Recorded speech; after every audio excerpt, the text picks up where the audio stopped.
don't forgive me for this trap shit. Sergeant Smack making backflip. Telly Hank did with the action. With the vital speaking Spanish. Frank Matthews, how I vanish. Poof. Came back like I'm King Tut. Gold BBS is on a beamer. When Fat Cat was 10 queens up. Ball off the profit, not the re-up. Fly like Puerto Rican Jesus. Uptown like I'm Baby May. Just caught a touchdown from the Bay.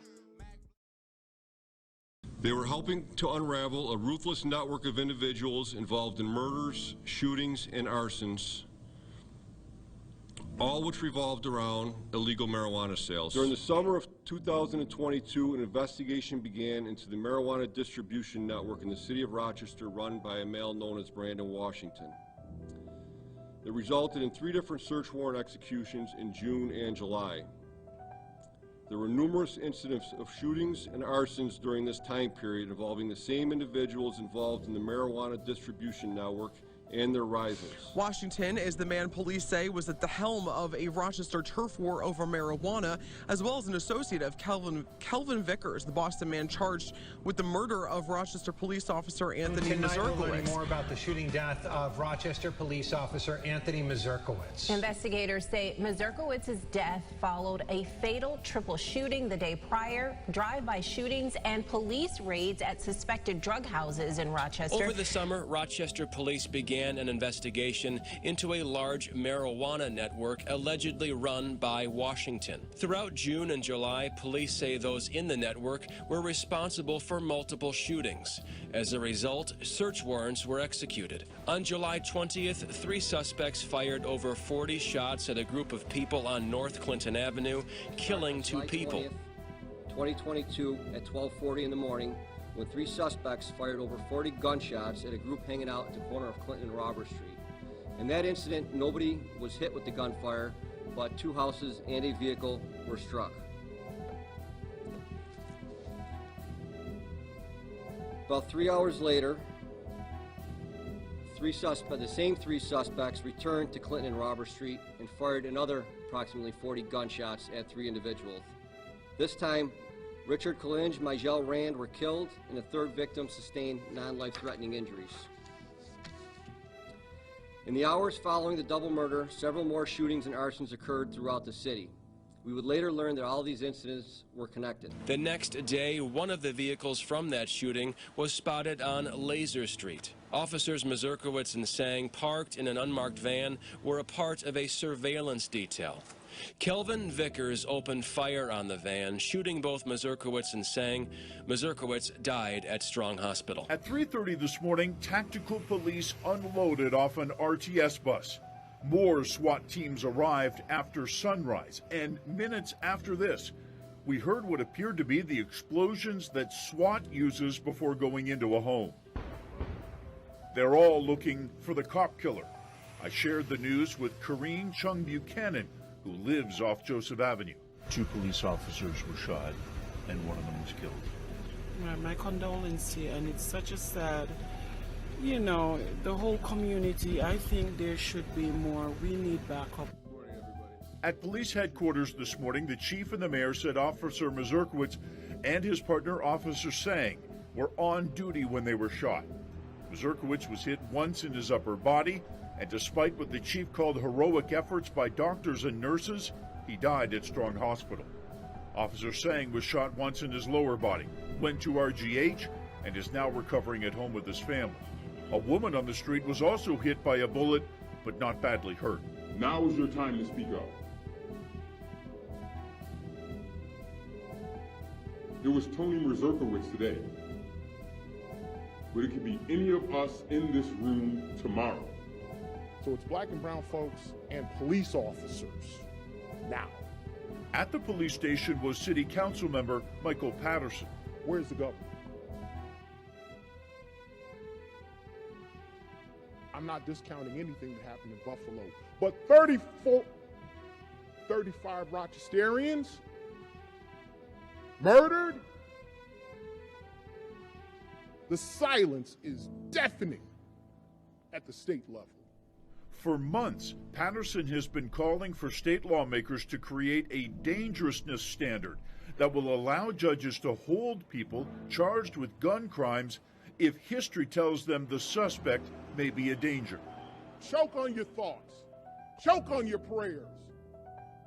They have a duty and a responsibility to legislate and act. If I could, if we could, we would. We can't. Do it now. You need data points? 35 dead. There's your data point.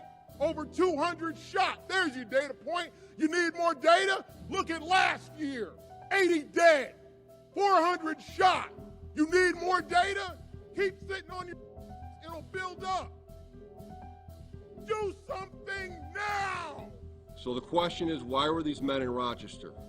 We believe Vickers and Robertson arrived in Rochester in the early part of July at the behest of Brandon Washington to shoot his rival marijuana dealers. Robinson and Fulwiley are both known gang members in Boston. I'm not going to name the gang and give them any notoriety, because if you don't already have a sense of how dangerous these men are, the day before major crimes investigators went to Boston last week to locate and arrest Robinson, a Boston detective was sitting in an unmarked vehicle and he was ambushed by one of their fellow gang members, the same manner which Maz and Singh were. Hey, what's the word with it? Shit got Popalot. We back on this real mob tie shit. We on our way to New York. Rochester to be exact. Oh, y'all thought gangster shit wasn't happening up here. Today, I'm going to be telling you guys the story of a guy by the name of Brandon Washington. Now, in the efforts to try to expand on his marijuana business, Mr. Washington will find himself in the unsuspecting town of Rochester, New York. Now, I'm not sure if Brandon Washington is familiar with mob ties or even the slogan, "There's gangsters everywhere." But let's just say the locals were not ready to throw Brandon Washington a welcome to the neighborhood party. And y'all know how it is when you out of town, when you get to beefing with niggas. A cop could get killed. And there's no way you're going to fully understand this story without kind of understanding Rochester as a place. I fully believe that when you tell somebody that you're from New York, especially somebody that's never been, they're going to automatically assume that you're from the 5 boroughs. And when I say the 5 boroughs, I'm talking about Brooklyn, Bronx, Queens, Manhattan, and Staten Island. But a lot of people not really familiar with New York would not understand that there's towns like Albany, Buffalo, Orleans, Riverhead, Hempstead, and even Rochester. Now, Rochester is going to be positioned about 300 miles north of New York City.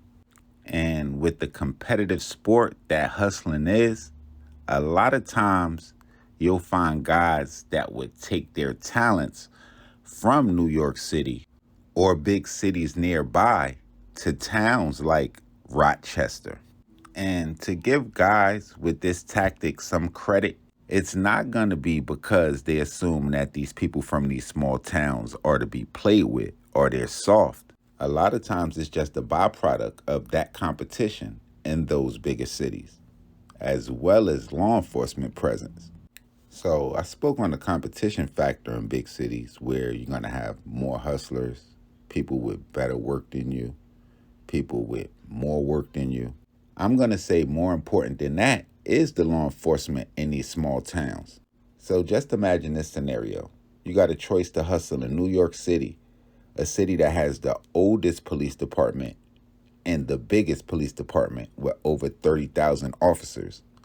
Or you can travel 300 miles away to a city like Rochester that has a police department with less than 900 officers.